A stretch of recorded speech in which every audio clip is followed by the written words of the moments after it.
Welcome to Podcast Impossible, a special rewatch miniseries from Least Important Things, where we accept the mission of discussing the Mission Impossible franchise and its legacy. Today's a special episode of Podcast Impossible that we're calling the Final Reckoning Preview Extravaganza. We have a panel of guests from all our rewatch series to preview the new film, celebrate the franchises we've covered, and attempt at the impossible mission of making sure Mike doesn't doze off in the theater for the new movie.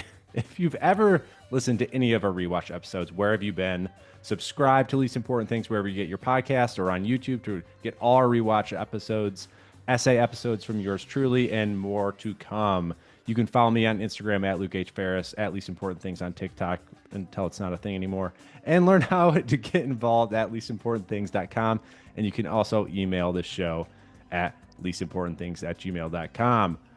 Okay, it's time to introduce this illustrious panel that will continue to grow along with the episode. Of course, we have the Luther to my Ethan. It's Mike Wynn. Mike, how are you? How are you feeling? Are you ready to preview the Final Reckoning? I'm doing great, and here I am. Oh, it's green. It's not going to work. I'm clinking glasses with Ethan here at the bar. At the bar, we'll get to that later on. So, Mike, I'm thrilled that you're here to talk about the franchise, this new movie. But what time do you expect to fall asleep during this episode? I'm curious. Yeah, good question. Good question. Probably shortly after we begin. His eyes are already pretty droopy. Yeah, Dos Equis in. Yes, when I get Dos Equis in, yes.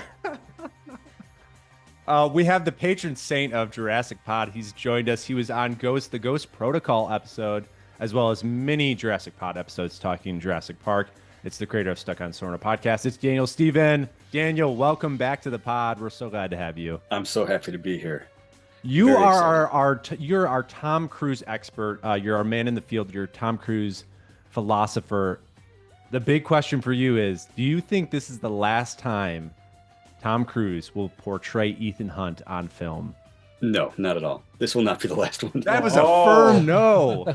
I mean, if Tom Cruise lives to be 85, he'll still make a Mission Impossible movie. You can't stop him, because the great thing about these movies is you could kill off Ethan Hunt, and they can make a spin-off with Glenn Powell playing Ethan by putting on the mask, and Tom Cruise is back. Like, some way, somehow, Ethan Hunt will return on screen. I guarantee it. What could you possibly do? I mean, you could kill him. They wear masks. Simple. He'll come back. They'll find a way. Life will find a way. Tom Cruise will find a way. We have to, of course, welcome an old friend. Oh, you know what?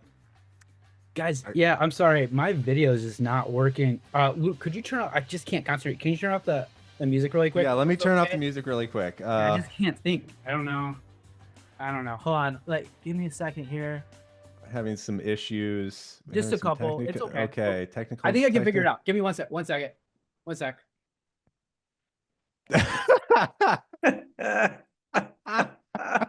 That's great. Oh my goodness, it's Zach Hall, ladies and gentlemen. And if you're watching on YouTube, good. he is dressed to the nines in Mission Impossible 2 fashion. The doves are flying, the flames are roaring. Zach Hall, welcome back. You were supposed to be here for the part 2 of the extravaganza. I don't know if you got the note. It's the lesser sequel.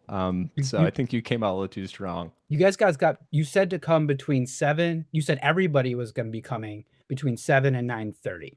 So I thought I'd get here on time. Like I'm very prompt. I like to be prompt. So yes. But you were supposed to come later. You were the sequel episode. It was just going to be you and just a loop of Mission Impossible 2, and that was the episode. I don't even think Luke and I were going to be in that.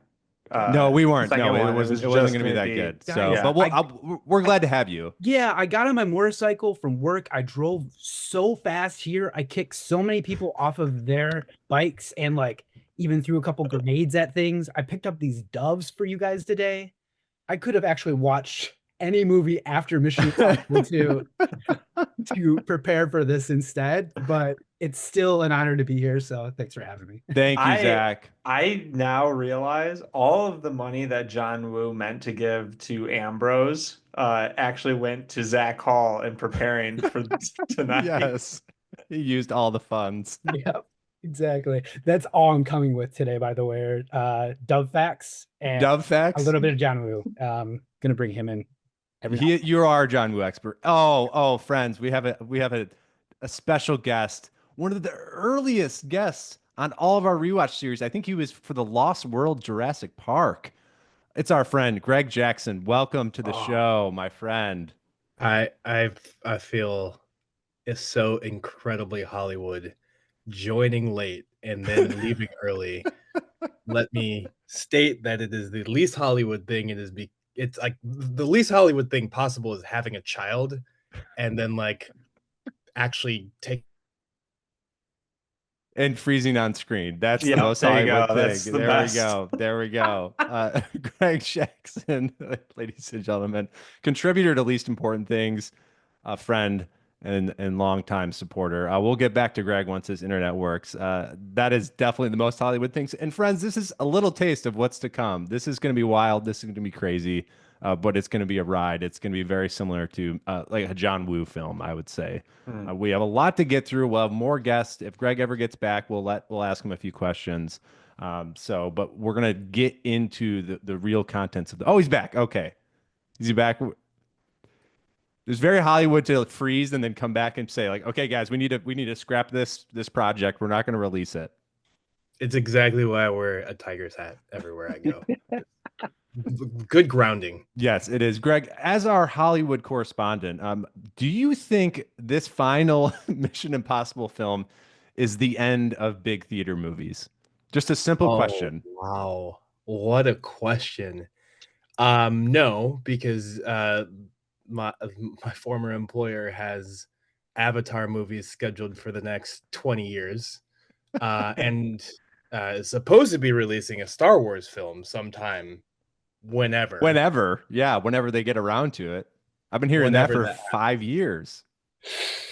And then we're gonna see a hodgepodge of like Nintendo adaptions and things like that, and the entire Mattel cinematic universe is coming. We're gonna see Jenga probably made into a movie or something of the sort. So like, no, I don't think this is it for like big like ticket item films. I definitely think that we're nearing the end of like the movie star for sure. Like Tom Cruise is really it. I think that they should make Jenga into a crossover with Jungle Cruise. Get The Rock and do Jenga Cruise, and it should be like how, like what was that movie? Was it Skyscraper that The Rock was in? Yeah. Oh, and it's just yeah. Okay, I get it. But it's a skyscraper made of Jenga blocks, but that's also somehow a cruise. Okay, there's a lot in there, but it's gonna get greenlit. That's Make it happen. I know. And there's a wave pool too. Yeah, there's a wave pool. So to that answer, no, this is not the end of big ticket films. Of course not. Amazing. Yes, there's so much. I'm waiting for the Stratego movie or the maybe what else is there? The Trouble movie could be good. We have a new guest coming in, friends. This is the fun continues. Longtime guest contributor and the antithesis to Mike's terrible takes on movies. It's Jim Hargrove, friend of the show, my friend supporter. He backs me up on the Borncast. Jim, welcome. Did you call me Mike's antithesis? Yes, I appreciate that. You know something I learned about Mike Wayne a few weeks ago? He has never seen What About Bob? Oh, which needs to be. How do you know? And if, how as would you the know? as the antithesis to Mike, I have seen it and love it. Mike has not. You told me. I think I asked you. So what about Bob? Okay, it's the best. Jim, we've been talking high level about Hollywood, the industry, Tom Cruise. What are you most looking forward to in this next installment? Or where would you better question. Where would you take the franchise after this movie? I actually don't know. I don't know. That's not the answer we're looking for. This is Hollywood is listening. Yeah, I don't know what I would do. I would end it. I don't know. But I'm a sucker for ending on a good note. Yeah. Otherwise, it's going to turn into James Bond. There's going to be 30 of these things with 6 different Ethan Hunts or variations of the the next person in line. What they'll probably do is they're going to hand it off, right, to somebody. And they tried to do that with Ghost Protocol, which Daniel was on the episode. The Renner factor did not work out. I think that was the right choice. Yeah, so they're going to try to hand it off. I would end it. I mean, it's going to be the perfect ending. Whether he dies or walks away, just end it. So but saying Hollywood's not going to let it happen no, because they're Hollywood's money hungry and they're going to do something to make more.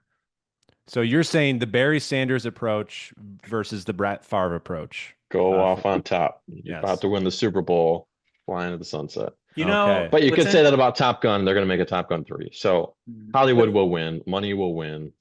They will make another one. I was watching Dead Reckoning Part 1 last night, and one of the it's not Part 1. Remember, it's just Dead Reckoning. Dead Reckoning last night, and in one of the beginning scenes, there's a courier who delivers the mission to Ethan, and Ethan says, "Welcome to the IMF," which tips off that they are actively recruiting. That's a good setup for some questions ahead as we dive into the preview. So thank you, Mike. That was great. I'm glad we rehearsed that transition ahead of time. Like you guys all know, Mike, he's always prepared, taking notes, preparing the transitions for this show. I really appreciate it, Mike. All right, first we have some sponsors on today's episode that we have to get into. You know, this isn't a free show, guys. Today's episode is brought to you by Entity AI. Reach your goals at an unprecedented rate with Entity AI, the world's first AI that knows every government secret, yet doesn't require a server farm or any cooling system to run it. With Entity AI, no matter the size of your business, government, or shadow organization, you too can unlock the power of AI to transform your operations.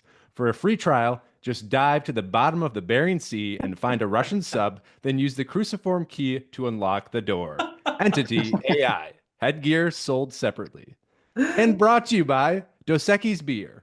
Ethan Hunt doesn't always drink alcohol, but when he does, he prefers Dos Equis. Stay thirsty, my agents. Thank you for sponsoring today's episode. And Mike is also supporting our sponsor, Dos Equis, actively. Yes. And I believe this is the first Dos Equis I've had in about 10 years. We might have to run back the tape, but do we see Ethan actually drink the beer, or is it just there? Oh, good question. You see in this picture, he has his hand on it. Yeah, so he has his hand on it here. Which is this from? This is from Ghost Protocol. Daniel was on this episode. Let's like Tony Romo this. Jim, I see we got Dos Equis here, and it looks like Luther's pounded 5. What a reference. And Luther pouring his Dos Equis into a glass there because he's got a glass? Yeah, because he's classy. But then here's the thing. Luther buys a bottle. Gucci. He's classy. Luther has a bottle in his hand, and there is still a semi-full glass on the table. There's just a lot going on here. He's got to Ethan's buying though, you know. Mike Quinn, you're wearing a Spartan sweatshirt and you're policing how another person is enjoying. Well, I mean, come on. Well, I'm frustrated. There's no couches burning in these pictures. There's no couches burning. I have an idea of what's happening here. If I could just bring it up, having not seen the scene, I think that what Ethan's having no context for the entire no franchise idea what's going besides on. the second movie.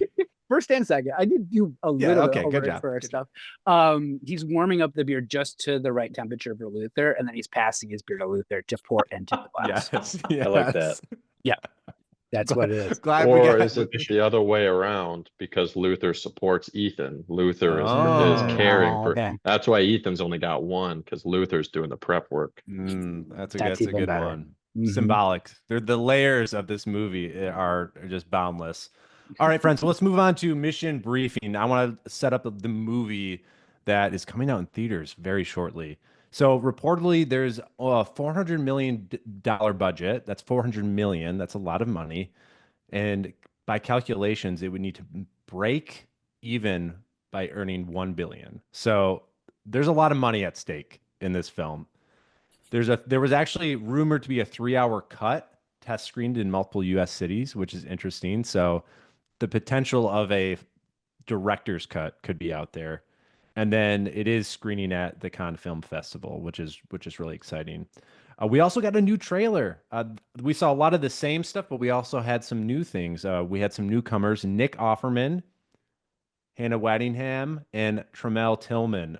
So three actors that are, I want to say, hot right now, are coming into this final quote unquote installment. Out of those actors, what are you guys most excited about or looking forward to? For Ron those watching on Swanson YouTube, taking over for Ethan Hunt. okay, Ron Swanson's coming in. For context, for those watching on YouTube, we do see a photo of Nick Offerman playing a general, and then Tremel Tillman looks to be in a submarine or a naval thing. Experts, not lovers. I don't know. There's Or lovers, looks not like there's experts. it looks like there's some natural light behind him, so I'm wondering if it's like a I air think traffic control tower. yeah, he might be he might be working with Ethan, but I mean that's a big get to get. I mean he is one of the hottest stars right now in Hollywood, so I'm it's a saying it's an huge. aircraft carrier. This might be the aircraft character carrier because it was referenced. And then Hannah is all. I think she's also a military member. So I think they're all going to be part of the military operation apparatus part of this. Angela Bassett is back as president also, which we kind of knew because in the previous installment you can see her photo in the background of that CIA scene where Ethan sneaks into the CIA. You can see her like presidential portrait or picture in the background, but she's going to have more of a presence. Aircraft carrier is mentioned. Ethan gets an aircraft carrier. What does that mean? So much. And then we have Ethan matrixing into the entity. And then we have Tom Cruise as Ethan jumping into the ocean from a plane, which looks like a new stunt.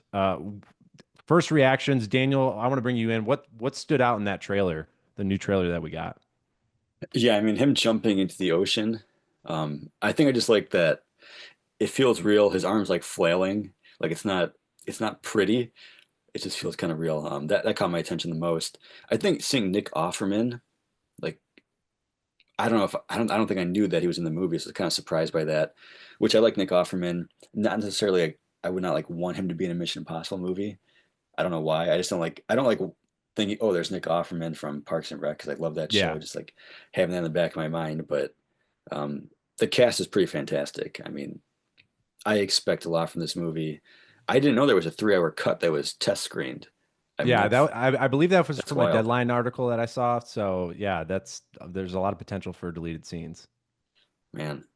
Yeah, I don't know. That's the budget, though. I would say that watching the trailer, like they clearly used a lot of the money. I mean, I I hope it makes $1 billion.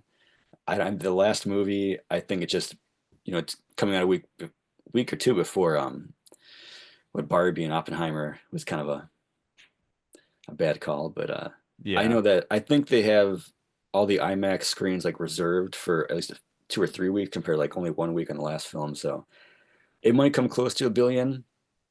I hope so, but might be kind of tough.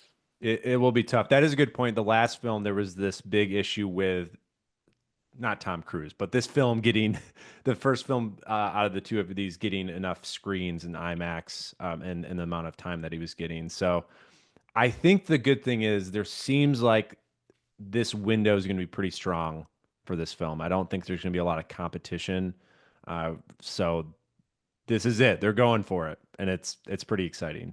I'm going to open it up to the panel. Anything else from the trailer stand out to you guys? I know Jim mentioned Nick Offerman. Tremel Tillman. I don't know if everyone has been keeping up with Severance, but like he's one of like the best just like facial actors I've seen in a long time.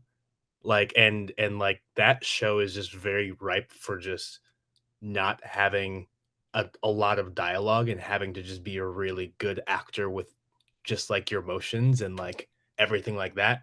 He's phenomenal. So I'm actually just excited to see him just do more stuff in general, especially like in a big film like this. I see him as like kind of a rising star as well. Hannah Waddingham, obviously, as well. All Apple stars.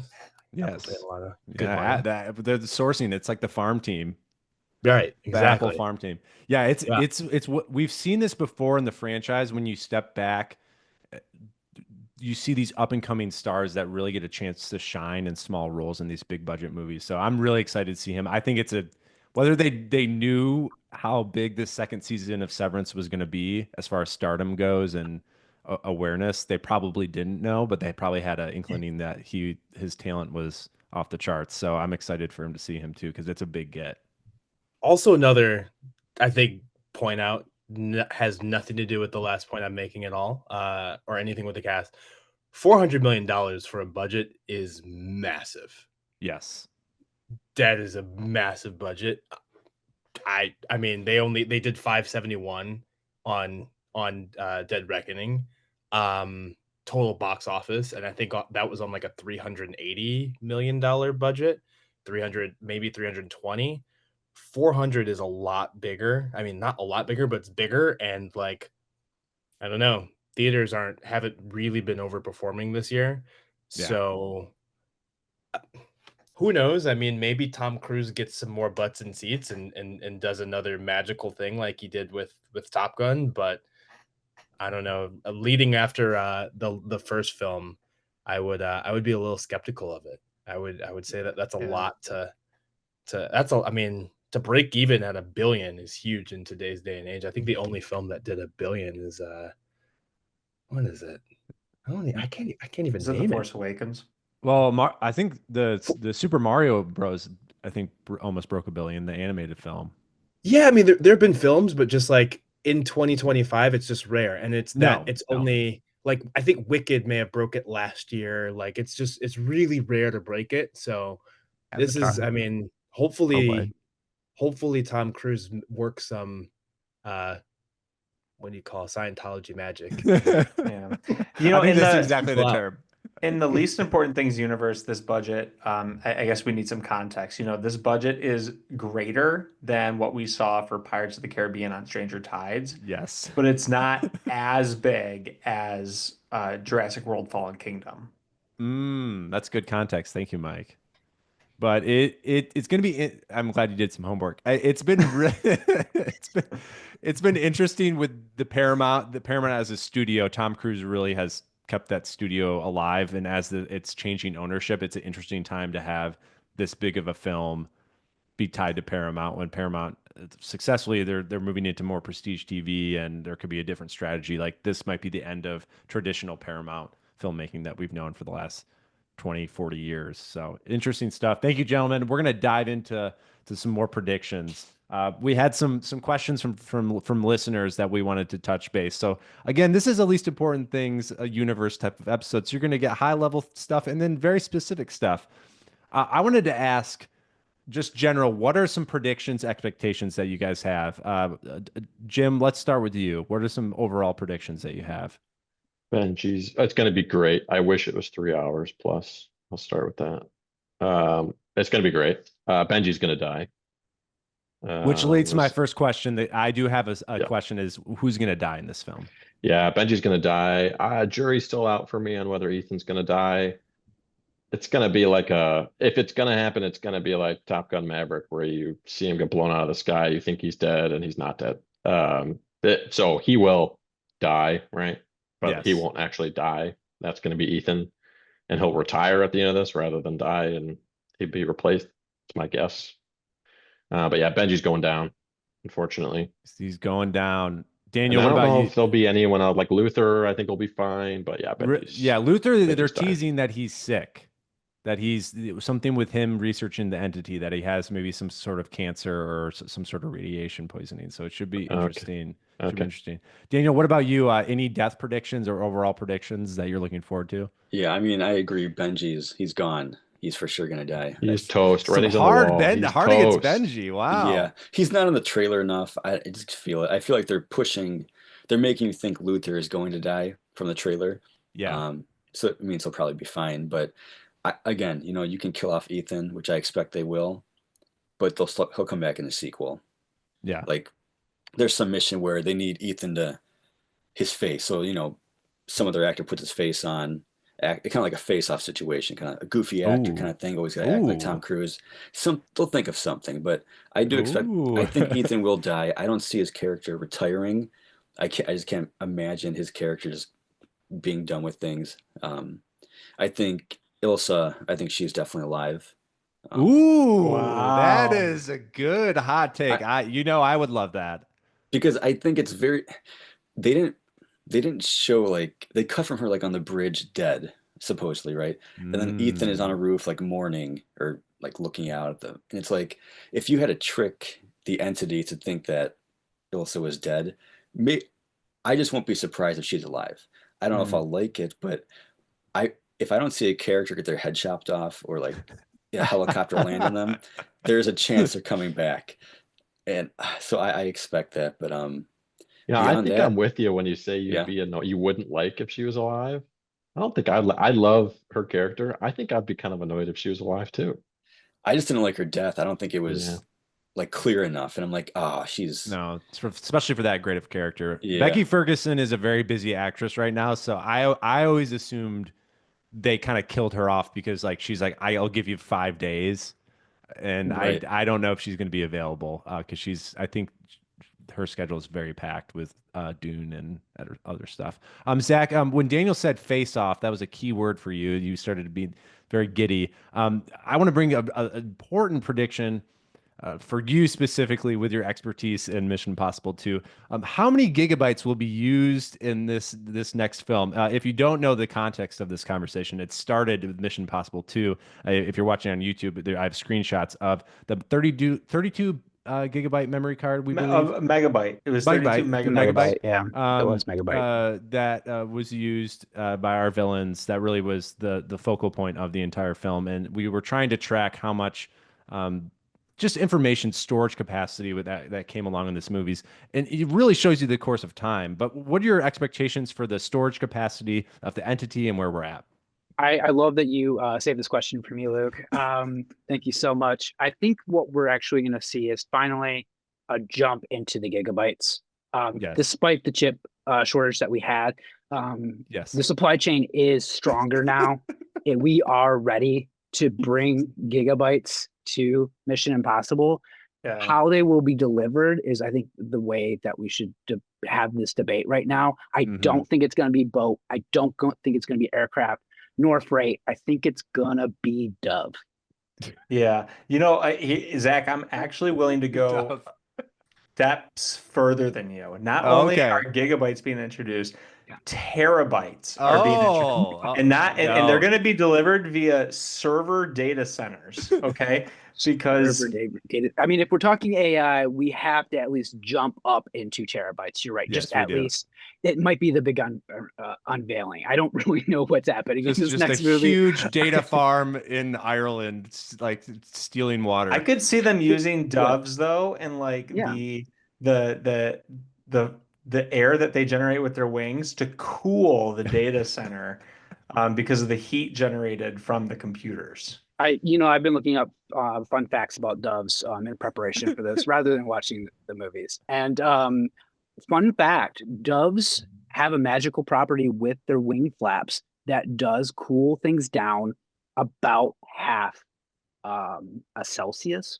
Oh, so, okay. Yeah. Wow. So it could happen with enough doves. John Woo comes in with second unit, just unveils those white pigeons and just lets them fly. Just lets them fly over that big server farm. Are we talking about doves or pigeons here? So here's another fact. Actually, they are both in the same species. Technically, a dove is a pigeon, and a pigeon is a dove. Bird. Yeah, a lot more often. If you see a white dove, you're actually seeing a white pigeon. It's more often, it's pretty rare to actually see an albino dove. So a lot of those, in Mission Impossible 2, a lot of the movies doves that you did see were actually pigeons, fun fact. So just want to keep that in mind, including my favorite dove. My favorite dove is... As he looks it up. Yeah, I gotta figure. His name's Perry. So Perry is he was the strongest performer in Mission Impossible 2's end scenes, I think. That is, you didn't ask me what I was thinking was going to happen in this next movie, Luke. I'm kind of mad because Perry's coming back. That is what's going to happen. We're going to see Perry return. So wait, Zach Hall, if you will, always good seeing you. Great you're telling me that I mean, forget Mission Impossible for a second. You're telling me that when we mourn the death of our loved ones and we put them in the ground and we release doves, we're actually just releasing pigeons to crap over the entire ceremony. More than likely, Greg, yes. And I'm sorry to break that to you, but there are a number of pigeons that I feel are beautiful. The rock pigeon, that green flow on top of its head. If you're an MSU fan, you gotta be a rock pigeon fan. So truly, I understand, but it's okay. We can take this new fact and move forward in life with this and watch this new movie that will feature, I would hope, at least $1 million of budget of doves in it. To be like, Pigeon. maybe that isn't a dove. Maybe that's pigeon. just a pigeon. Yeah. Now, Zach, earlier we asked Jim if he could predict where this franchise was going after this movie. Are you willing to walk out on the proverbial branch here and suggest that perhaps there's a spinoff involving Perry? Yes. Perry and Benji. Well, Benji dies, goes to heaven, and then comes back as Perry, reincarnated, to help in Mission Impossible 2, the one that he wasn't in. Do doves release doves at dove funerals? Do you think that that's a thing? No. You think they just all like flock together? There's actually a war between pigeons and doves for who truly is the whitest of all doves. Or doves. This is not going well. There's a war there. So yeah, I think that there is probably some releasing of cut this part, Luke. Got it. I'm gonna get you out of here. We have to welcome 2 new guests. The Warsons. I don't know if you guys realized you were joining a pigeon podcast. No. Did you guys know that? This is not about Mission Impossible. We have Andy Warson, of course, and Andy's partner is also here. Hello. Can you guys hear our audio okay? Yeah, we can hear you.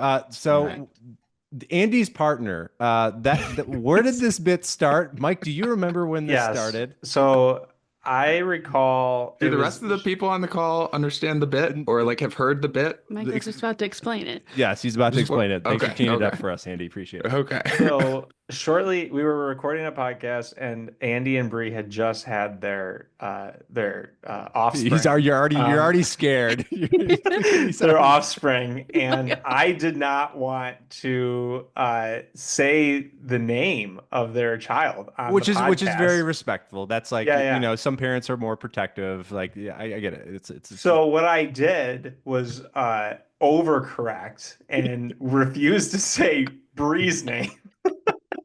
and then not only refuse to say Bri's name, which is somewhat androgynous, but I refuse to acknowledge that Andy is married to a woman. And the fact that Bri had already been a guest on the show as Bri. That's the big important thing. But Bri, welcome. We're glad to have you here.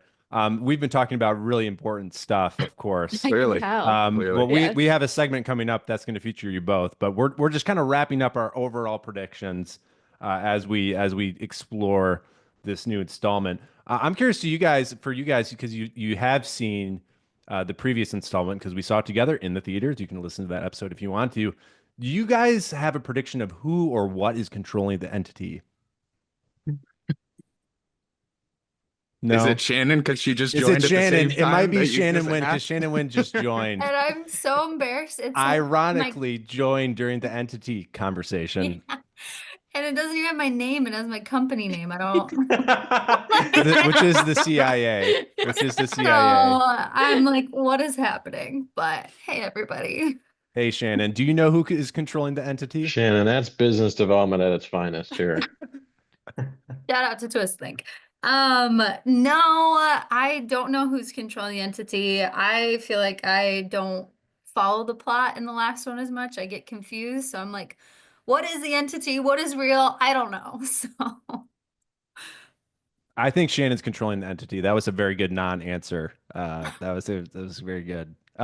Bree and Andy, what about you guys? I do not. I'm kind of in the same boat as Shannon, as my feel My like. my only guess is, and this is because if you like, I was thinking about the characters that were in the first movie. I can't. It's hard for me to think that the movie writers would make any of them the controller of the entity.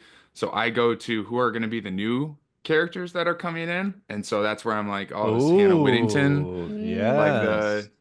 the entity just out of nowhere and totally changing her character arc from Ted Lasso and becoming the most uh evil existence in Mission Impossible franchise? I don't know, but it's a bad That's a guess. good point. That's a good point. Are one of the new characters going to control the entity? More to find out. All right, friends, we're moving on. Some more big franchise questions that I want to talk about. And Mike mentioned this, that Ethan in the last movie is recruiting agents, but how big is the IMF? Daniel, I want to bring you in here. How big do you think the IMF is as an organization? That is a valid question. I don't know the answer to. You know, when I think about like Anthony Hopkins not being seen again or Lawrence Fishburne, Mm-hmm.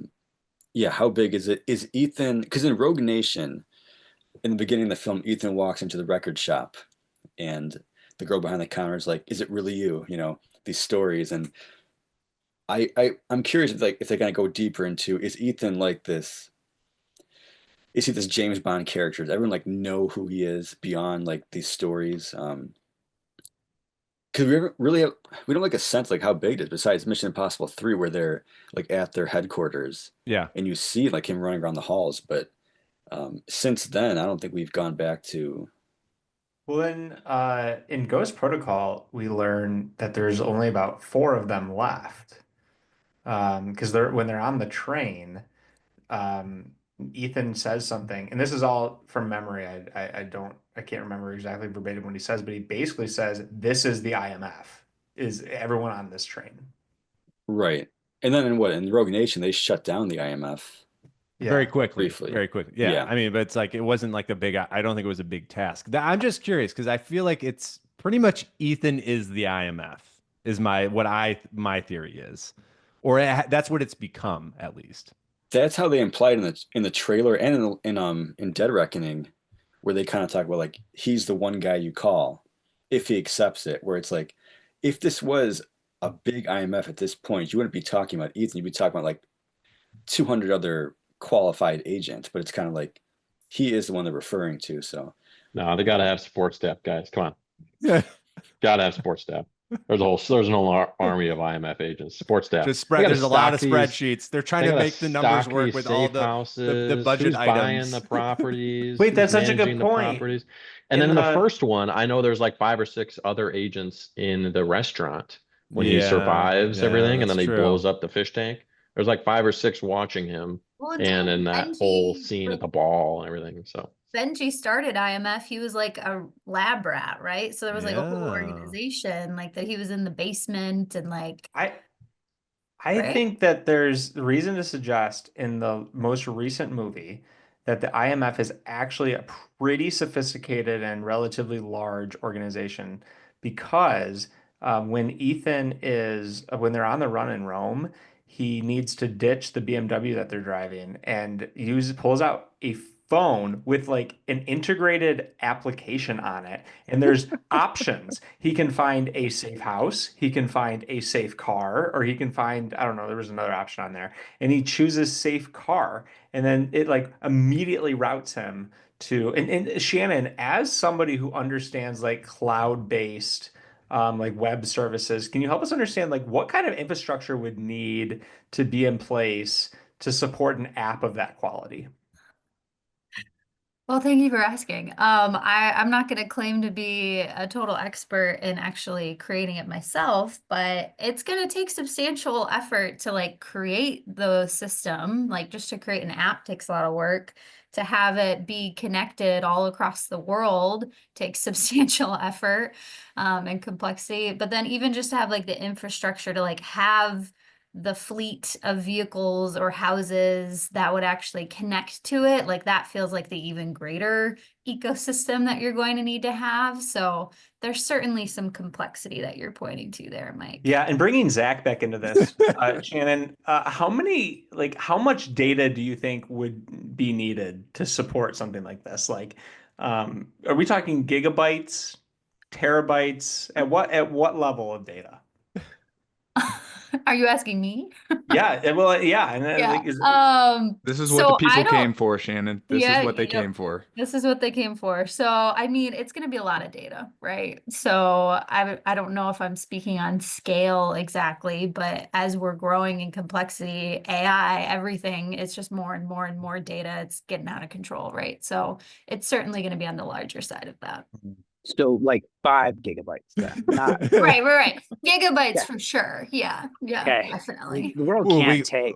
We got to the gigabytes. Wow. Thank you, Shannon, for bringing that expertise in. My other franchise. Can we ask one interjection? Yes, you can. Do we think we are going to get to the Yoda byte stage of memory? Yoda byte? I'm not sure if we're pronouncing it correctly. It is Yoda byte. Now that would be an interesting crossover. It is equal to 1,000,000 trillion megabytes. So, Andy, I'm not gonna lie, I thought you made that up when you first on this show, you think we make something up on this show? No, this is very Facts accurate. I'm going to throw back to Andy and Bri as the couple that are on the same screen on the camera here. What if Ethan retired with Julia in Mission Impossible 3? What if? What do you think would happen? For those watching, I have a photo of one of my favorite scenes, the house party scene, the engagement party scene. It's this beautiful homestead of Ethan. What do you guys think would happen if he would have retired with her? There would be no movie franchise. Our lives would be the lesser. But if we're playing out Ethan's life with Julia, I'm trying to imagine Ethan as a soccer coach, like a kid's soccer coach or something. Oh my goodness. I think he would have been legendary. Do you think he would be like track? Oh, this is a good question. What do you guys think? What sport do you think he would have had his kids play and coached? That's a good question. Bri, you mentioned track. I mean, I think cross country, or maybe it's just an Olympic sprinter, probably. Yeah. I think a 200, 400. Yeah, I think it's got to be. I mean, he's a short king, so it's not going to be basketball, unfortunately. I like that. I like Ethan as a track coach at the local high school. That's about fitting. Because he's got a little bit of the crazy. Yeah. And then the last question, friends, is as I've been rewatching these movies in preparation of tonight's call, obviously this is an American movie. Some people could say this is the American James Bond. But is Ethan bigger than that? Is Ethan the people's hero? Is he humanity's hero? This is one of the questions, and we can't answer it tonight, but I just want us to think about it as we enter this movie, because I think Ethan really is not just about the governments, the systems, like patriotism. I think that's part of it. To me, he really serves like humanity, right? He serves the one life for the greater good. That's the whole thing, is like Ethan's willing to save one person, and that's why he's the people's servant. So that's just more of a philosophical question to ponder as we head into this next installment, where we have a great upcoming segment here in honor of Bri and Andy. We have the Bri Paradox. Andy and Bri, can you explain the Bri Paradox for listeners who maybe don't know what that is? Do you want to explain You go ahead. from your point of view? So That might be better. yeah. So from my point of view, it started with the first movie, and it is what is on. If you're watching on YouTube, you can see on the screen. But essentially, again, sans Dead Reckoning, because we were in theaters. It's the moment in the movie where I'm rewatching it with intention, and I'm edge of my seat, edge of the couch, and Bri is just nonchalantly reading her Kindle in the corner of the couch. And it is the moment that the sequence or the scene causes her to look up and audibly say something more of like an exclamation about the scene. And it usually is something egregiously crazy that happens. And so we've been tracking those as we've gone through. I think we didn't actually start naming them on the show until like halfway through. Yeah, I think so. That's the Bri Paradox. It's a critical point of the movie that we'd like to call out. Bri, what? Just curious. You don't have to share this. What books are you typically reading while a Mission Impossible movie is on in the background? Because it feels like if you're watching, like you're reading an intense memoir and like educated, and like then you like are looking up and Tom Cruise is running. It feels like that'd be hard to do, but I don't know. A variety of things. Fantasy, like Hockey romances. yeah, Oh those yes. two, sure. I think Audrey's Thrillers, reading that one yeah. right now. Yeah, it feels like the hockey romance would be a good pairing. Yeah. I'm trying to think. Would be like we might need to make a list of Kindle pairings with each film. It's like wine and That's a good one, cheese. yeah. Yeah, it is. It is. All right, we're gonna go into the Bri paradoxes for the franchise here. We're gonna do like a David Letterman countdown. I have the information here, so I'm gonna read them off, but you guys feel free to jump in with context. There's 8 for. I know there's 7 movies, but there's 8 because there's 2 for one movie. We're gonna start out at number 8. It is the slow guy with a briefcase in Ghost Protocol. Ethan, who's young and Spry fit, guy in this one. takes way too long to catch up with this old guy with the briefcase. Yeah, this is Hendrix. He's got the launch codes, Yeah. and Yes. he's a much Yeah. older man. Yes, so just the math wasn't adding up of like the distance and how long it actually took. So that was my comment for that one.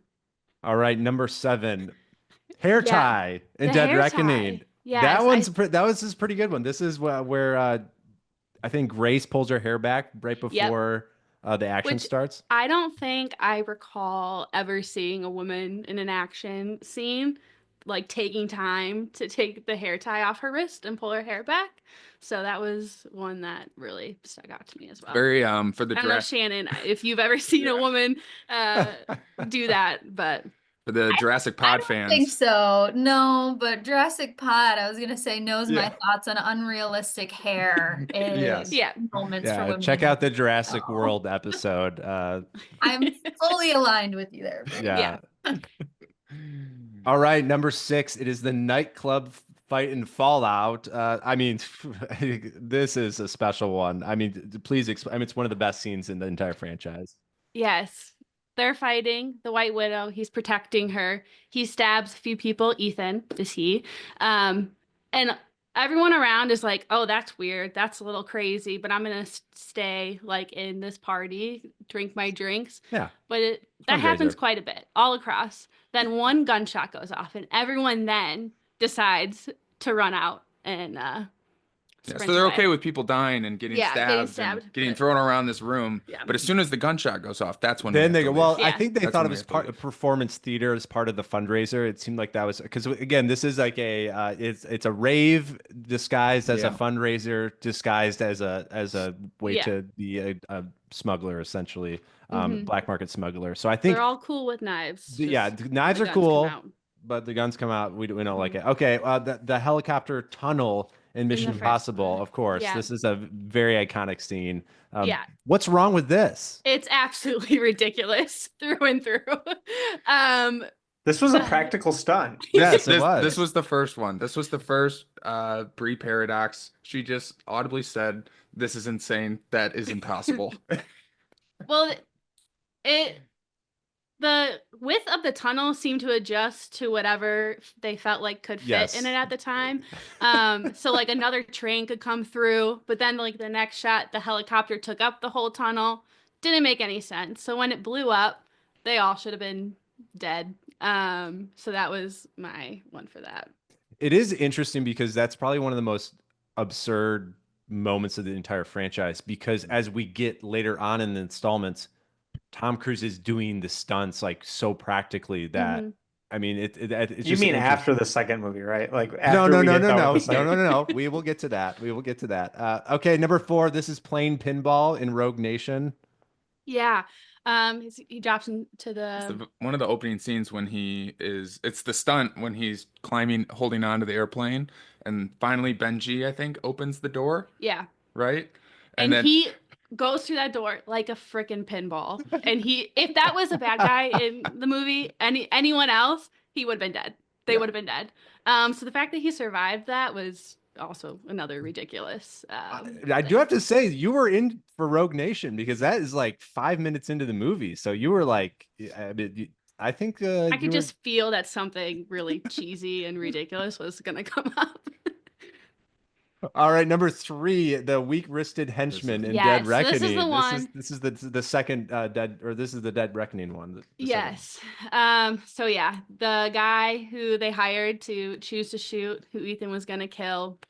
You know, when you like point a gun, you feel like you have to have sturdy wrist when you're going through. Yes. He chose to break his wrist when choosing in between.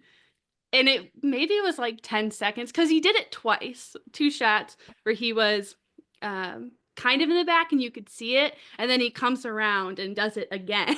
He was just flailing this gun. I don't know how he got hired, but wasn't the best choice. I think the entity hired him. It seems like an AI hired me. Yeah. With the entity. If you rewatch Dead Reckoning 1, it's pretty funny. Yeah.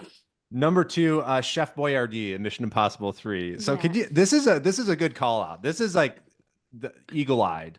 Yeah. So we were watching. This is one I remember like very vividly.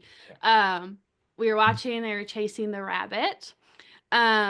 Right. Your rabbit's foot. Yeah, chasing the rabbit. Yeah, essentially. And so they're going through the streets, and I'm reading my Kindle, and I look up, and I'm like, it's a Chef Boyardee commercial from 2004, where they're in the grocery store, and the girl's like, oh, I love Chef Boyardee. And the mom was like, we have had Chef every night for dinner this week. And so they leave the Chef Boyardee there, and then the Chef Boyardee can rolls off the shelf and follows. And actually, we just watched it right before this, and it does go through multiple streets, gets run over by a semi, so it felt very similar. So I don't know if that was actually the inspiration, but I think so. As most of us millennial generation on this call, I think it resonates. J.J. Abrams knows his audience, and the Chef Boyardee inspiration is there. All right, last but not least in the Bri Paradox, top 8. Of course, you know it had to be from Mission Impossible 2, the scarf patch. Yeah. What's wrong with this? Just why? Like, why was that included in general? The whole scene is absurd. Just the slow motion, her getting off the dock or walking the dock, and very had cowboy standoff music kind of in the background, and like the echoes. It just felt really really weird. It was so amazing. Cheesy. The slow motion of the scarf being snatched and then wrapped around to pull for in for a kiss. It was just even the romance books I read don't. Zach Hall, we have to bring you in here. Can we, Zach? They don't. You're really missing out. I think there is market for a really good book if you included the scarf catch, in my opinion. I think there needs to be a Mission Impossible 2 John Woo-esque romance series.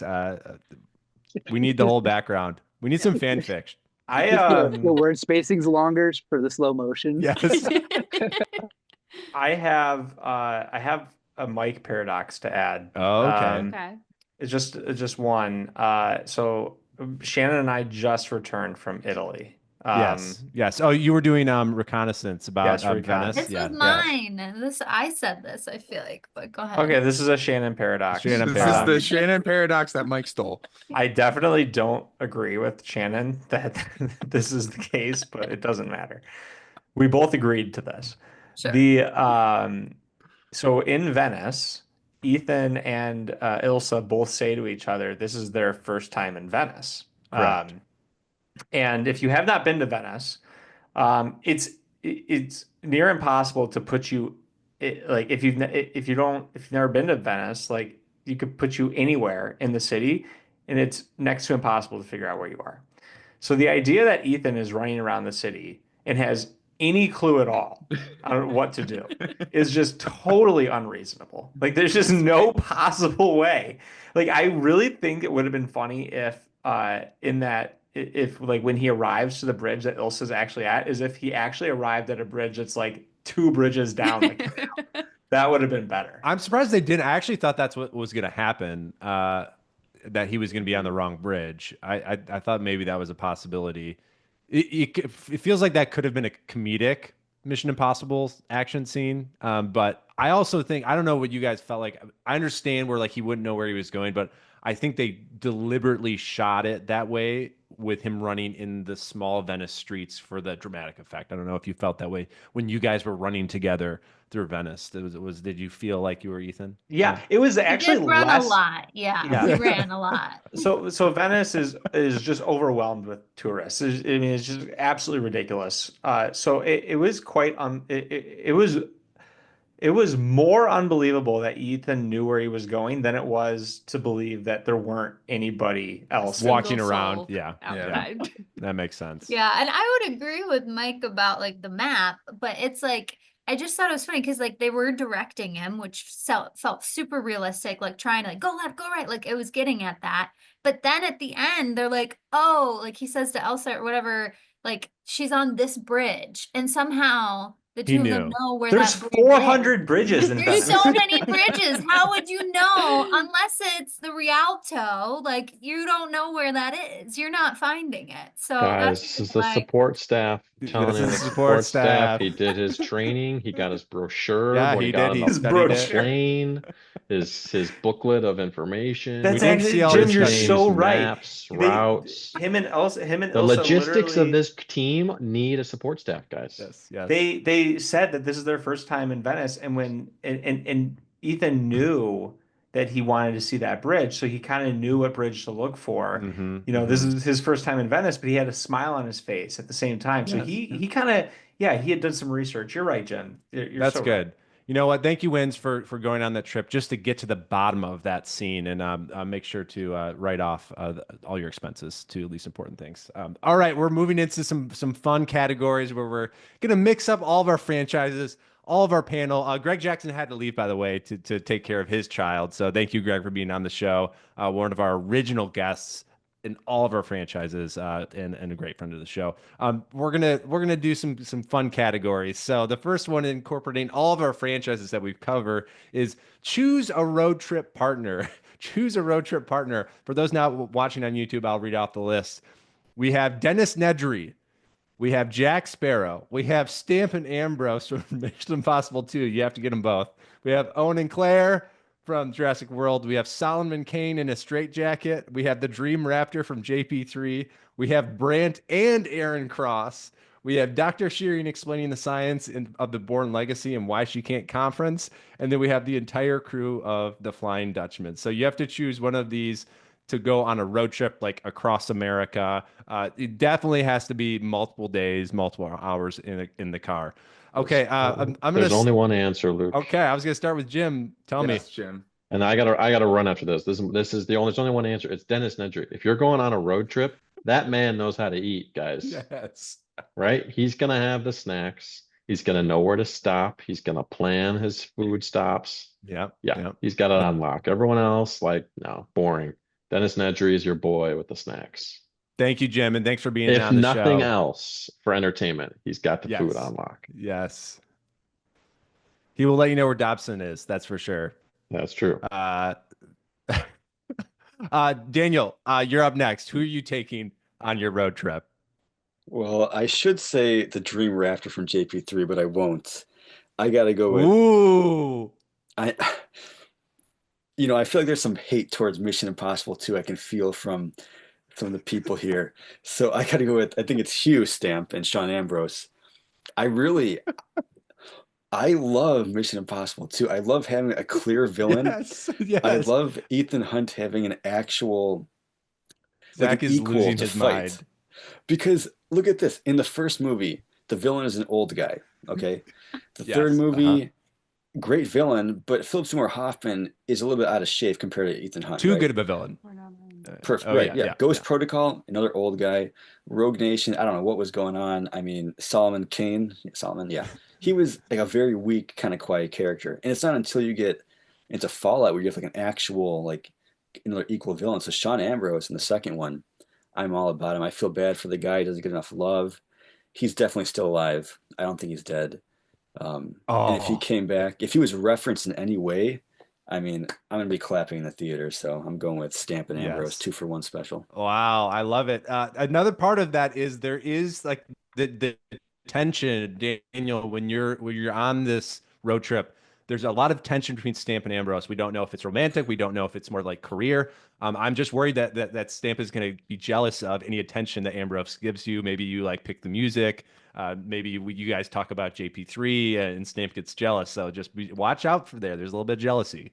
Yeah, it'll keep it interesting. It will keep it interesting. All right, Zach Hall. It's you have a fellow MI2 lover in the house. How do you feel? But like, who are you going to choose? Yeah, Daniel, if you ever want to just do a podcast about one movie for at least like 15 episodes, we should talk. Yeah. I think you know what? It's hard because I agree, Stamp and Ambrose, great couple. I love the thumbnail you chose, by the way, for everybody. Yes. I do have to say that was one of the first thumbnails that came up for those who aren't watching on YouTube. We couldn't stop laughing at it. It's a very we were sitting here laughing. It just So supports my good. theory. Listen to that episode again, and it'll explain it all. I think I'm gonna. This is a hot take, Dr. Shearing. I think I want to take Dr. Shearing because I just want to know what she would have done at conference. Yeah, what conferencing would she be speaking? Would she be on a panel? Would she be be more of a host role? What workshops would she be workshopping at the conference? That's what we really want to know. Exactly. Yeah. And plus there's plenty of, I believe in these movies, plenty of viruses and stuff like that we have to take care of. Chimera including from Yes, Mission Chimera, of Impossible course. She would be able to take care of that. Yes. Rachel Vise as your compatriot in a road trip would not be a bad thing at all. Mike, what about you? So I would not pick Ambrose because he would conveniently. What about Stamp? Ambrose and Stamp. Doesn't matter. Package deal. I would not. Well, I'm just saying I would not pick any package that included Ambrose because he would conveniently be sleeping every time I'd stop for gas. I would probably pick. Shearing's probably got going to be the best conversationalist. I feel like. Yeah. You can go deep in the science. Yeah. Wow, she's the front runner so far. Shannon, what about you? Who are you going on a road trip with? I'm going to be honest. I've been struggling as I'm looking at this list because I look it's not supposed to be easy. I know Jack Sparrow. I feel like would drive me insane. Like Owen and Claire. Like I love Chris Pratt, and I love it could be Andy from Parks. Yeah, and no, it is Owen. Character. It's Owen. It's Owen and Claire, and they bicker so much, and I'm just like not here for that. So I thought about the raptor because I'm like, at least it would be quiet and like not annoying, but it can eat you. Like yes. So I think I'm leaning towards Dennis or Dr. Shearing, but maybe Dennis. Like maybe he has got like a good joke or vibes. I don't know, but that's. Yeah, difficult question for sure. It's good. Okay, so right now we're tied with Dennis, Nedry, and Dr. Shearing 2-2. Bri and Andy, jump in here. Jump in the mix. Who do you got? Go ahead. So I'm gonna go with the entire crew of the Flying Dutchman is my pick. He stole mine. You guys can both do it. You guys can both do it. No. Wow. There's two reasons for it. Number one, the key to any road trip is good jams and good music. And you got a guy that knows how to play an organ. Yeah, that's true. Anybody else. Yeah, he can rock it. He's gonna strum those keys. Organ. He's gonna use those tentacles and make sure that the vibes are high on the trip. And then the entire crew, they're really big into games, right? They play that liar's dice. Yes, that's true. All throughout the I'm big into games. Make the road trip pass by. This is gonna be a fun cruise. This is gonna be a fun car. Yeah. How about the smell? The smell. What are you worried about the smell? Maybe you wear nose plugs. Yes. Okay. Roll those windows down, baby. Can't be sniffing. Okay. Bri, what about you? This was hard. I said Jack Sparrow just for the entertainment purposes. I just feel like he'd be annoying, yes, but entertaining. It would make the time go by. You don't really know where he's going to turn. Yeah, good. Well, hopefully he wouldn't be driving. He'd probably be too drunk to drive. So too much rum. Yes, too much rum. Yes.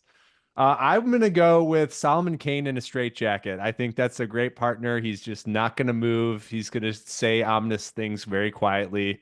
And I love that actor and his voice. So I think he's going to just shut up and we're just going to get to where we need to go. So that's mine. Solomon Kane in a straitjacket. Shut thank up you. and drive, as they say. Yeah, thank you, my friends. We're gonna go next, and I want to get Andy involved in this. So, Andy, we've talked about in the series about stunts. You are one of the more in shape people that we know. You have talked about the physical feat list. I want to talk about stunts, but I want to shout out some of the other physical feats that are kind of pseudo stunts. The pole climb, which we talked about with you extensively on our episode. You mentioned the Kremlin in prison run and Ghost Protocol. We're going to get to running. Don't worry. Some of the longest running scenes of the franchise, and then the Deepwater free dive, which we'll talk about here. But anything about like just the physical feats in the franchise that you want to talk about before we get into the pick a stunt? You just have to respect Tom Cruise's athletic ability in all of these and his defiance of age and the balance that he has of strength and flexibility. Like I feel like he does Pilates, but also at the same time he squats 400, and so I don't really know what his training regimen is. I'd love to be on it. I've been training for the pole climb myself. Yeah, we're still waiting for receipts on that, Andy. Come on. It's coming. I'm working on it. But yeah, you just have to respect the game. The core strength is unbelievable. He must do 1,000 crunches every morning before he does anything in the day. So He is a something specimen. to aspire to. He is amazing. All right, I'm going to break down some of the stunts, and then our panel is going to choose a stunt they would have to do. You have to do this stunt. Obviously, you get the support of the team, but you have to do the stunt, and you have to do one of these stunts. So, from Mission Impossible, we have the sneaking into the CIA on the bungee cord. Now, at first glance, that seems like the easy first choice, not that hard. Think about how long he had to shoot those scenes. So you're actually the actor in that scenario. So think about how much he had to be in that harness, hovering, maneuvering throughout that shoot. So I'm just giving that for context because it seems like the easiest one. Next is the rock climb in Mission Impossible 2, of course. Mission Impossible 3, we have the scene on the bridge or the explosion where Tom Cruise gets thrown into a car. That was the actual stunt he did to simulate the explosion. He got essentially pulled into a car. Then we have where are we at? Yeah, the Burj Khalifa climb, of course, is up there from Ghost Protocol. And then we have where else? Okay, we have the holding your breath. We have the jump on the London roof where Tom Cruise broke his ankle or shattered his ACL. Then we have from Fallout the helicopter drop where he's at the end of the scene dropping from the helicopter onto the payload. Then from Mission Impossible 2, we have the motorcycle. I just said general motorcycle stunt, but it could be the one where he's lifting up. And then we also from Fallout we have the heli dive or jump. And then the other one that I want to throw out here from Rogue Nation is you have to be Simon Pegg sitting in the stunt car while Tom Cruise drives. And then, of course, we have the plane hold that we've already talked about. Out of all those, I know they were kind of convoluted in order, but let's start with Shannon. What stunt are you doing? For me, as I was looking through these, I'll tell you the one that I will never do, and that's the underwater. That terrifies me. Yes. Holding your breath underwater, could never do it. But as I was looking through the options, I'm liking the having to ride along with Tom Cruise and scream and just be scared the whole time. Even if I had to be the one driving the car, I would still pick that over any of these others. It feels like cushier with the airbags and all of that. A little bit more support. A little bit more support. So that's mine. Zach, what are you doing? What stunt are you doing? I do have to confess I am afraid of heights, so all of these are so scary, except for one, and that is having you gotta do the motorcycle, guys. You gotta do the motorcycle, especially at the end when they're doing the joust together. Yes, the jousting, yes. They jump up and just flop on each other and then start fighting in the sand. That's the best way ever to end an entire stunt sequence that's about, let me check the YouTube video I was just referencing, 3 minutes long. Like, I mean, it is a really dynamic scene. I mean, you got to be able to pick that stunt above all the other ones. The rest are fine, in my opinion. Yes, and low to the ground. You're not hanging off a building. That's true. Daniel, what about you? What stunt are you doing?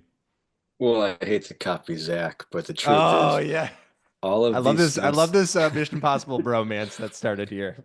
Because the truth is, all of these stunts will kill me. Just attempting, I will die. And I've never been on a motorcycle or a dirt bike, so I figure if I can ride the bike at least a little bit and do the jumping part and crash into somebody, it'll look cool. But everything else, I mean, I don't know. That's all I got. Mission Impossible 2. I just got to support it. Mike, what are you doing? Probably the Halo jump. Oh, wow. Courageous. I love it. Everything to Daniel's point, like everything else is gonna kill me. Okay. The Halo jump's not going to kill you. Great. No, it will. Yeah, It will. But like, die in the air. Okay, Andy and Bri, what are you guys doing? MI1. You're going to Take be in the away harness. like the external elements, like no, gust of wind will come. Kind of more predictability with that one for me. So that's the one. In a studio space. Yep. Yep. Okay. Good call, Andy. I wish I could have put $100,000 on Zach Hall picking the stunts on MI2, but what's the parlay on that? That's okay. I'm gonna choose the plane hold to the pinball. I think for two reasons. I don't love heights, but when you're rising in height that fast, like you're just trying to climb. The Burj Khalifa seems more like if I look down, I'm screwed. Type of deal. So if I think about my strength, just doing pull-ups, like I think that'd be the one I do, and I would definitely die. Don't hear what I'm not saying. I definitely die. And when you died, that one would be like, he went for kind it. of fallen. You wouldn't feel anything. You wouldn't have 100 million people in Dubai looking at you. So that's true. That's good. true. That's a good one. I'll jump in here. I'm gonna say the probably the one I would like to do is the Mission Impossible 3 stunt where he gets pulled into the car. I think it's an extremely technical stunt, and it uses some of the traditional old school pulley system. And I think it'd be really fun to do that. It would hurt really bad, but I think it'd be really fun to do that sequence with the special effects and the whole team. The team would be really involved with that one, which is what I'm looking for. Like connecting to what Bri said, like you have a lot of the support system where a lot of these, it was obviously they had the support system, but it was really just up to Tom Cruise having the courage to do it. So I'm gonna go with Mission Impossible 3. All right, friends, we're gonna keep rolling here. We're gonna build your team. So you have to pick three people for your team members. Of course, I'm going to list out our team members. We have Naya, Ilsa, Luther, Jane, Benji, Zen Lee, Brant, Billy, and Declan as your potential IMF team. Who are you picking? You can pick three to start your mission on. I'm going to start with Daniel here. Who are you picking on your team? Billy. I feel bad for Billy. I mean, I was not expecting Billy to be picked. How could you not expect that? Everyone, like, even Declan, look at Declan's picture. I feel bad for the guy. But Billy just never had, beyond piloting a chopper, he didn't have much skill. Like, they haven't expanded upon that. They haven't given the guy a chance. But, like, I know he's got more to offer. So I would go with Billy. Brant, probably. I mean, Brant does it all. And Luther. Everyone loves Luther, right? Yeah. That's a safe... It's a safe team. Choice. Yeah, it's a safe team. There's not a lot too of potential fancy. there. They get the job done. Yeah, I like it.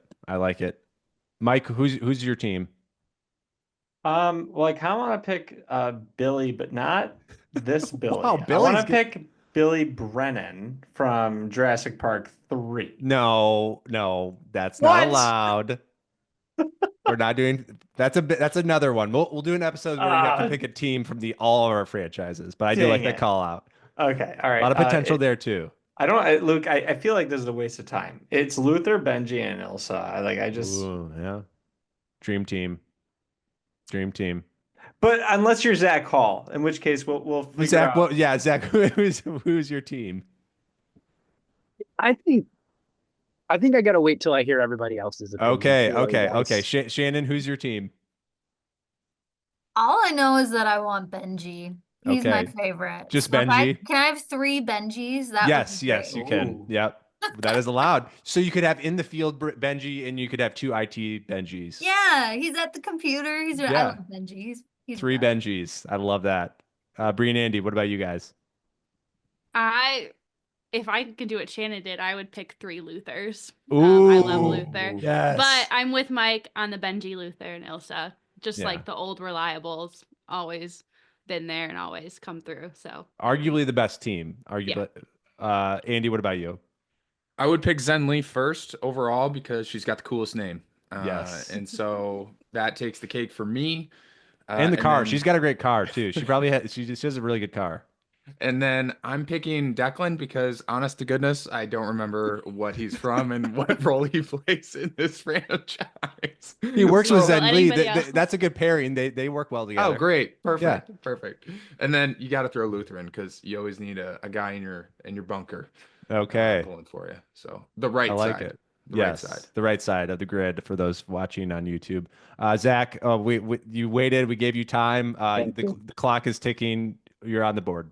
Thank you. I think I just got to go with the coolest names as well: Declan, Zen, Lee, and Naya. And Billy would be just in the background on comms. That's if I had to pick Yeah, up one. just there. Yeah, I like it. exactly. These are all really diverse, different teams. I'm excited. I thought maybe it would just be Ilsa, Benji, and Luther, but you guys surprised me.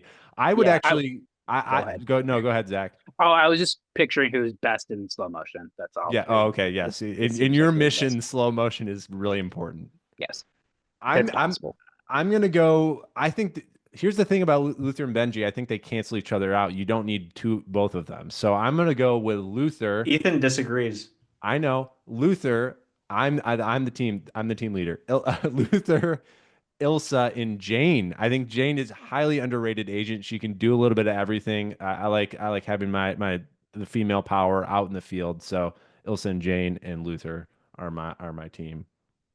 All right, we're moving on to Leasties and Besties. We did not do these for the franchise, so we're going into these categories. And any of our guest panels, if you need to leave, please do, because I'm sure you have more important things than going through these. But we're gonna ride into the sunset here.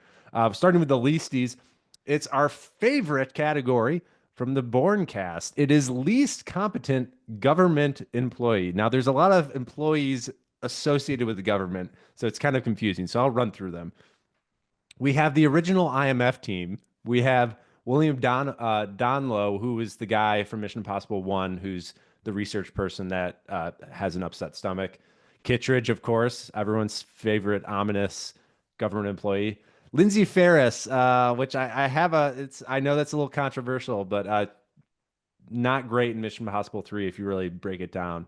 John Musgrave from Mission Impossible 3, who betrays Ethan.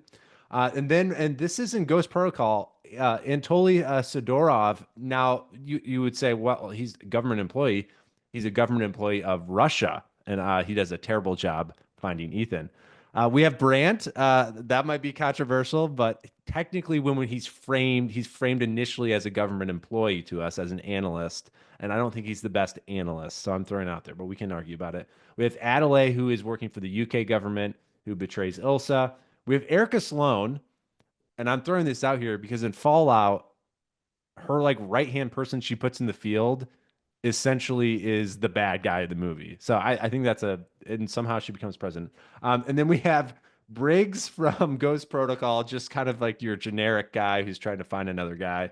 And Denlinger, who's I think he's the director of defense, who's trying to buy the entity. I'm going to just open the floor. Who has an argument of who's the least competent government employee? So it's got to be the ones that get crushed by an elevator, right?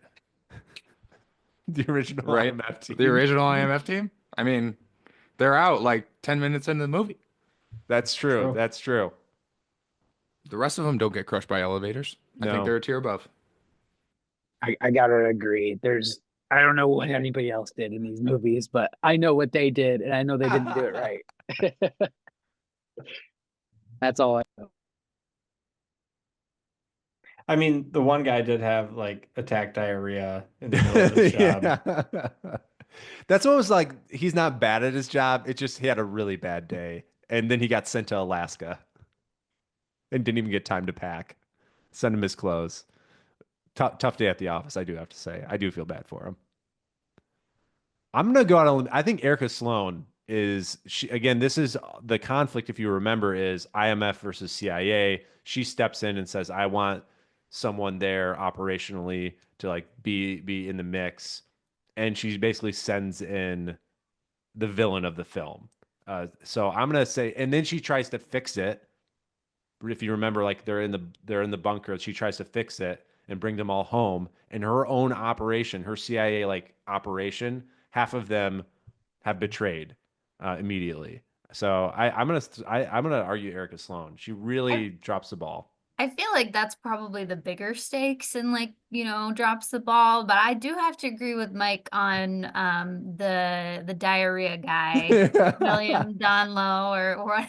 That's like, to me, that's like so quintessential, just like, getting distracted by something so simple, and it's just so funny. But Shannon's been known to power through attack diarrhea. oh yeah, it's true. You can't let it get in the way of your work. You've got an objective. You got to just, keep it in and move on. I think there's a case for William Don diarrhea guy, as we're calling him. He's the poster child for least competent government employee. He's definitely just, like, plays the doofus. Even like the look of him and like, it's the styling of the movie is older, right? But like, Yeah. I don't know, just like his character feels that way a little bit, how it's portrayed on screen. So That's a good point. He's the poster child for least competent government employee. Yeah. Daniel, do you want to chime in here before we move on to the next category? I'll just say that, I didn't think about Erica Sloan being on this. I didn't agree with you at first, but now I do. I mean, if it wasn't for her, I mean, should she even be present in the new movie with a mistake like that? Probably not. Like, there should have been investigations into it. Yeah. So I appreciate you bringing that to my attention because I was not thinking about that before. I just caught on when I recently rewatched it. I was like, oh shit! All of her decisions worked out very poorly and thwarted Ethan at every turn. All right, so we could do a tie between Diarrhea Guy and Erica Sloan with the original IMF team coming up just behind us. All right, next is there's a great cast of villains in this franchise. Some of them are more effective than others. So we're doing least effective villain. Of course, we have Jim Phelps from the first one, Ambrose, Davian from 3, Hendricks, Lane, and then I'm going to throw in Walker there. Shannon has to drop. Thank you for joining us, Shannon, and bring your expertise and charm. We appreciate it. Thank you, Mike's partner. So who's the least effective villain here? We have two guys who are trying to use nuclear, or two guys trying to use nuclear weapons that don't, in Hendricks and Walker. Lane is essentially loses a game of like a bluff game with Ethan because he wants money to run his shadow organization. Davian trying to get the rabbit's foot. He's pretty effective though. I have an argument, an outside the box argument for why Sean Ambrose is the most effective villain in this list. Okay. I'm all ears, Mike. The panel is shrunk to a very, very excited Mission Impossible 2 loyalist group. Yeah, the Sean Ambrose is the most effective villain because he did everything that he did on the lowest budget. Yeah.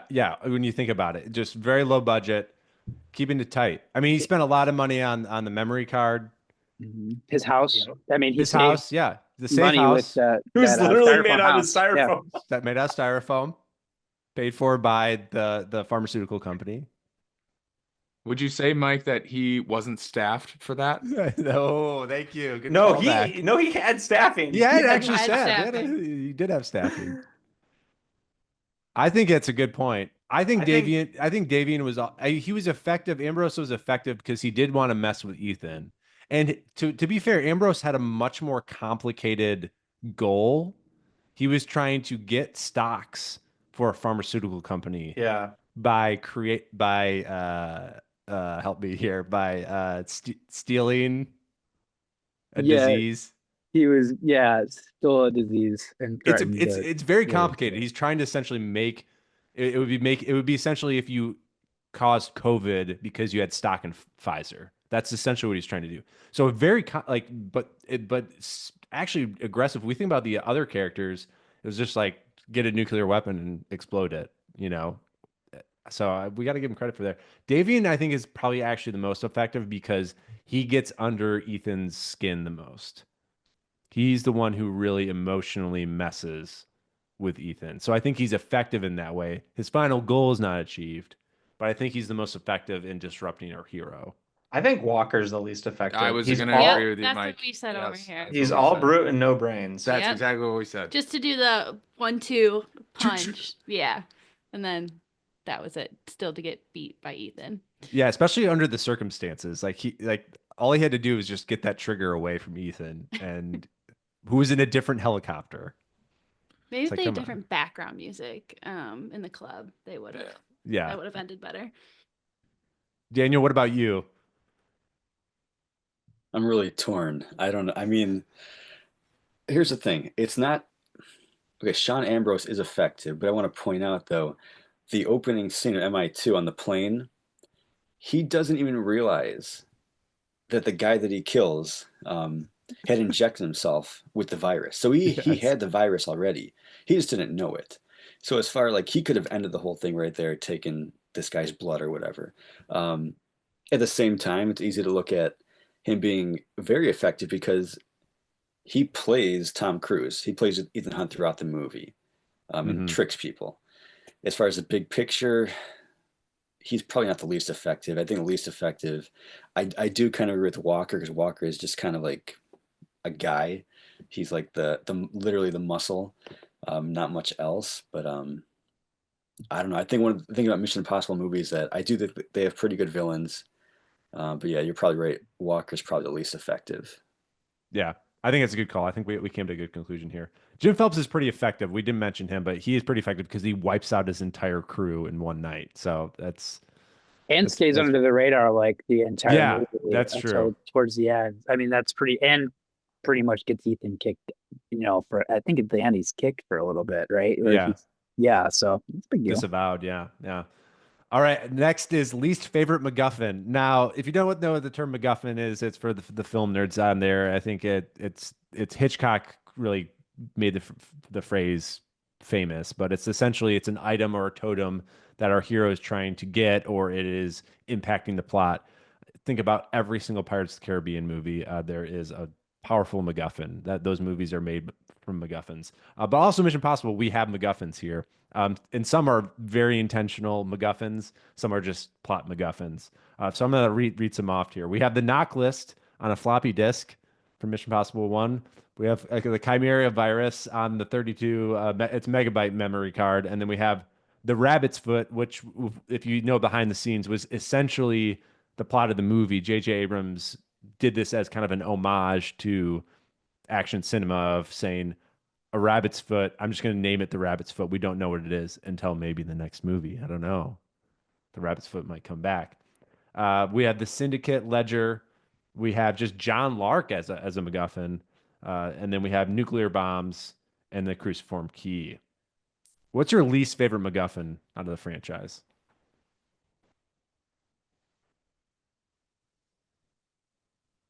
That rabbit's foot sounds lame. It sounds lame, but it's actually, I think it works in the movie because it's when we start to see a turn to like where it's not necessarily about not the plot. It's not necessarily about the end goal for Ethan. It's about the journey to get there. And I think Mission Impossible 3 calls it out. I'm ready to say that the most recent MacGuffin is the worst MacGuffin. The cruciform key. Yep. It is like very old school movies. It's an actual key, and there's two ends of the key. I understand that it's an analogy to the fact that like the key is literally analog and like it's analog versus digital. I get all that. It's just like it's just I don't know. I don't like it. You don't like it. Bri and Andy, what about you guys? We agreed on the Syndicate Ledger. Just because it's a list of names that we never see. It's just it's just a spreadsheet. How big of an Excel file do you think that is? Oh, that's only a couple of gigs at max. It's just a list of names. That could have gone on a file. No, it's way less than gigs, right? I didn't realize we essentially have two. We have the ledger and the knock list, which are essentially spreadsheets. Yep. It's kind of. I like it. It doesn't get the juices flowing. I will say with the Syndicate Ledger, it's probably gonna be even if it may be a larger file than the knock list, it may be a smaller file in terms of data because as technology has improved, the way we've compressed data has improved as well. Good point. Daniel, what about you? Well, I'm going to say nuclear bombs only because in these movies, they're not going to go off.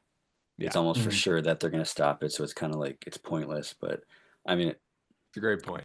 Yeah, but yeah, probably nuclear bombs. Simple answer on that one. I agree with that one, Daniel. It's very Bondy to have just a nuclear bomb with like a timer. I think that's what actually makes Fallout a great film because again, we know Ethan's going to save the day, but it's the separating between like the trigger and the multiple bombs in the facility and the campsite that makes it so intense where our heroes have to stop the bombs from going off, but also get the key. It was a nice like change, but I think the Ghost Protocol nuclear bomb I think is my least favorite because it's just essentially like Bri already talked about. It's like an old guy with a briefcase and but we do get that moment where mission accomplished. All right, let's go. I think nuclear bombs. I'm gonna override everybody there. All right, besties, let's get positive, guys. Come on, as we roll to the end. A very fun category, best running. Andy, I know you're a fan of all the running scenes, as we all are. There's so many to choose from. If you have one that's not on this list, please let me know. I just tried to get the gifts of the ones that I like. So from the first film, we have, of course, the running from the aquarium bursting. Mission Impossible 3, it's the running. This is the Chef Boyardee section of the film. It's Ethan running through kind of the Chinese environment. It was one of the first big like sequences where it was all about the run. Ghost Protocol, the running from the Burj Khalifa with the dust storm. Rogue Nation, there's a couple different ones. I like the one where he has his shirt off. I mean, it's pretty good. And then we have running on the roofscape of London, and then Fallout or Dead Reckoning or Final Reckoning. We have the running with the candlelights in Italy. So there's a lot on there. I didn't put a Mission Impossible one because I wasn't sure what the main running scene is from there. Which movie? Mission Impossible 2. Sorry. Mission Impossible 2. It's all bikes, man. Yeah, there's no running. There's really no clear, definitive running scene in there. The best running we get is when he's on his Heelys. Yeah, it's really the bike. That he's actually on Heelys going past the door. Yeah. Well, there's not a lot of running. I think we have to look back at the spreadsheets for that. I don't know if you have any data on that, Mike, but Daniel, you have to go soon. So what's your favorite running scene? Oh, definitely Ghost Protocol, Sandstorm. I mean, it's such a cool shot. It's a GIF used across corporate America, and it's a meme essentially now. So I think it's definitely one that stands out. Yeah, love it. But yeah, thanks for inviting me on the podcast. Daniel, thank you. You are a good friend and a gift to us all. Thank you, and we're excited to talk more about this film. Excited for it to come out and hear your thoughts, as always. Oh, I'll definitely share them with you. So yes, we're excited. Cheers, my friend. All right, thanks. Bye, everyone.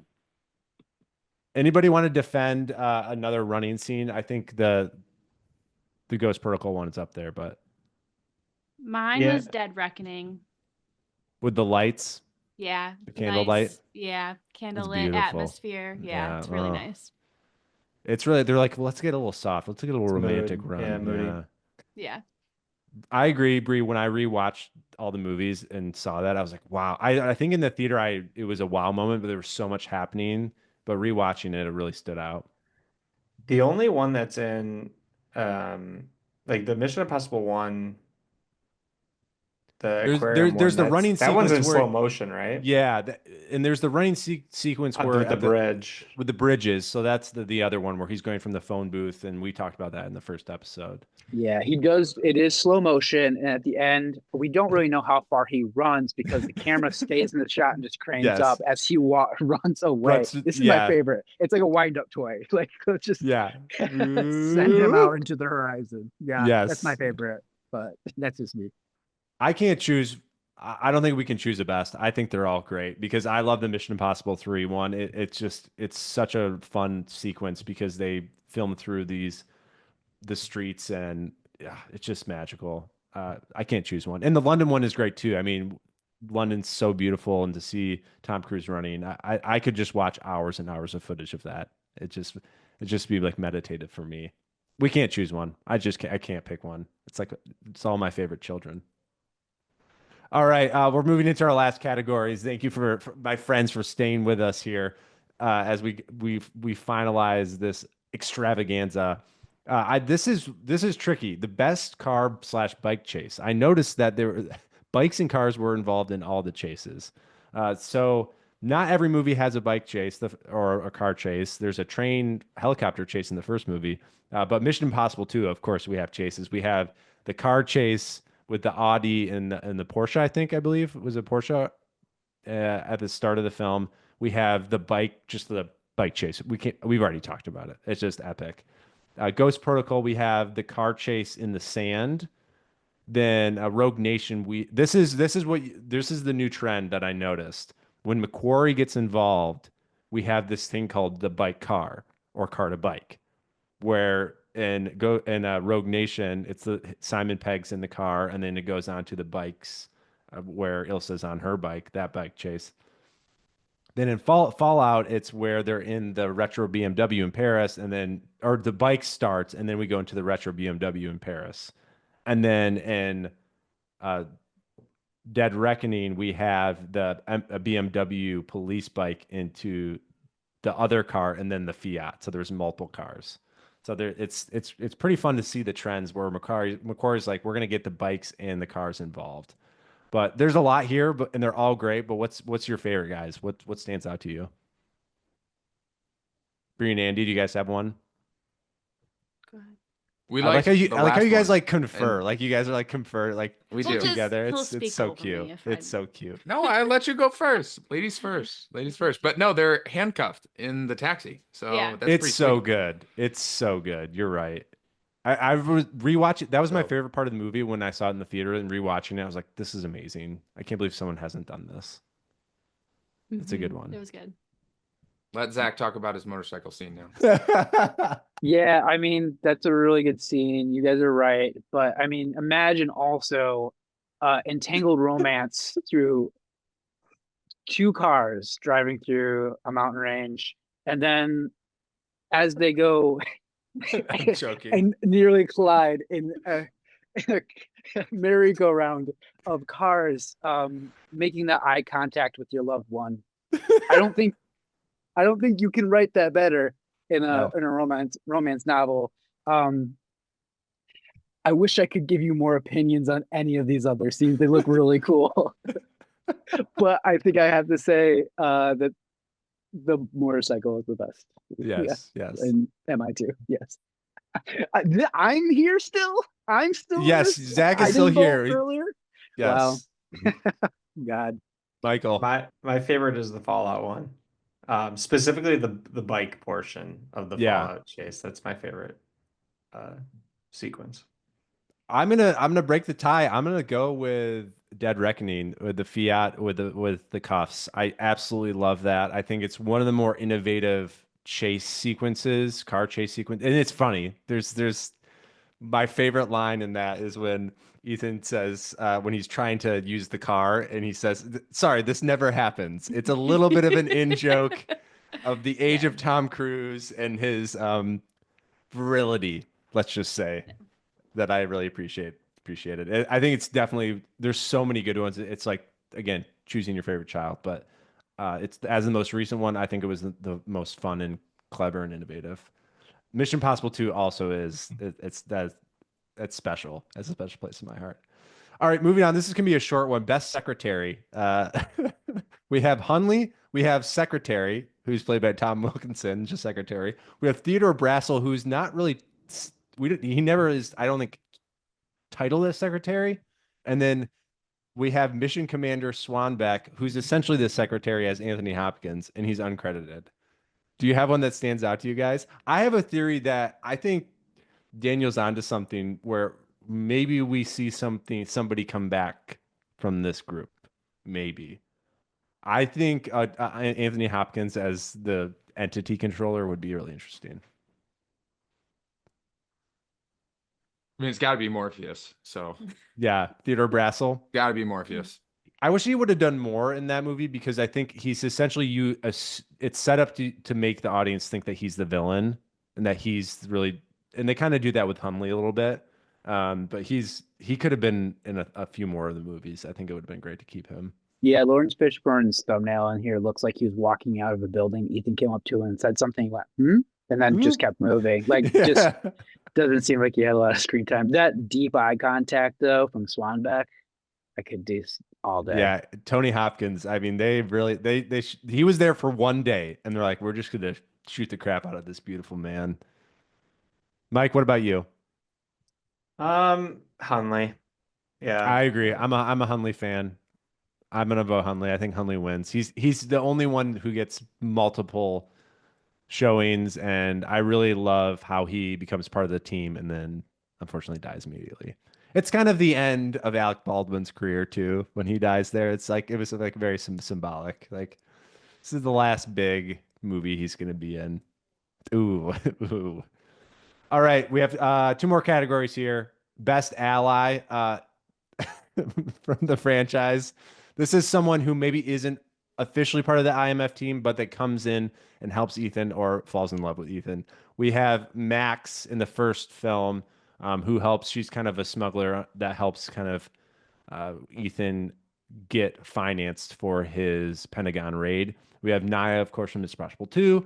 Julia, who is an ally, who is a romance, who is his true love fiance, wife. Yeah, they get married, right? In the hospital. And then we have the only male ally is Bogdan from Ghost Protocol. This is the Russian guy from the jail that Ethan goes back to when they need some help. And then, of course, we have Ilsa with Rogue Nation. And then we have the White Widow, who is Max's daughter. If you guys didn't catch that, I never caught that. She's Max's daughter. And then we have Grace from the new movie. Who's your favorite ally, friends? Mike? Ilsa. Tough to beat Ilsa. Elsa, yeah. I mean, Jane's funny, or Julia's funny, because she's the one that, and Bri just brought this up, right? She learns how to shoot a gun quick Yeah. when she's she in does. the apartment, and she kills. Yeah, kill quick anybody? learner. Quick learner. Yeah, she did a good job. And she resurrected Ethan. So Yeah. it's a pretty good ally. Yeah. Zach, what Doctor about you? Smart. Is it Naya? It's got to be Ilsa. Yeah. It's Ilsa. It's Ilsa. It's Ilsa. Ilsa. We all know. She is by far the best. Grace, I like her, but she's got another movie. We'll see. We might have to do this category again. And last but not least, I'm sorry Daniel's not here. This was one he called for. Best hair. This is our final category as we wrap up our extravaganza. One of the best parts about Tom Cruise, of course, is his charisma. It's his stunts. It's his acting ability, but also his hair. And because this franchise has gone along so long in his life, in our lives, we have different versions of his hair that I think really symbolize what's happening in the movie. Of course, I would describe the hair, but I can't really. So I'll let our esteemed panel just start talking about the different hairstylings of Tom Cruise in this franchise. Anything stand out to you? I'll call out we have the big differences, long and short. Long, we have Mission Impossible 2, Ghost Protocol. We have the Final Reckoning, and then Rogue Nation. It's kind of a half. It's not totally short. Zach, you're about to jump in here. Yeah, so I came only with the facts today, so I didn't have a lot of other things to bring to the table. Facts. So I went to ChatGPT about an hour ago and asked, like, what's the most fire facts for Mission Impossible 2 that I could also talk about? I meant like the fire in the movie used, because there's a lot of fire, but the number 4 of the top 5 fire facts was that Tom Cruise grew out his hair for the role. And I think that's got to be it. Mission Impossible 2, those long locks, man. Those long locks. Yeah, it's a lot of slow motion. It's definitely the hair that's shot the most with intention. Like, yes. It is intentionally we are seeing the hair at its fullest. Exactly. Yeah, I think the entity would also agree. Yes, I agree. I think so. There was Green a lot Andy? of hair choreograph. Yeah. In that movie. I like the original. Nice and tight, young Cruise. Yep. High and tight.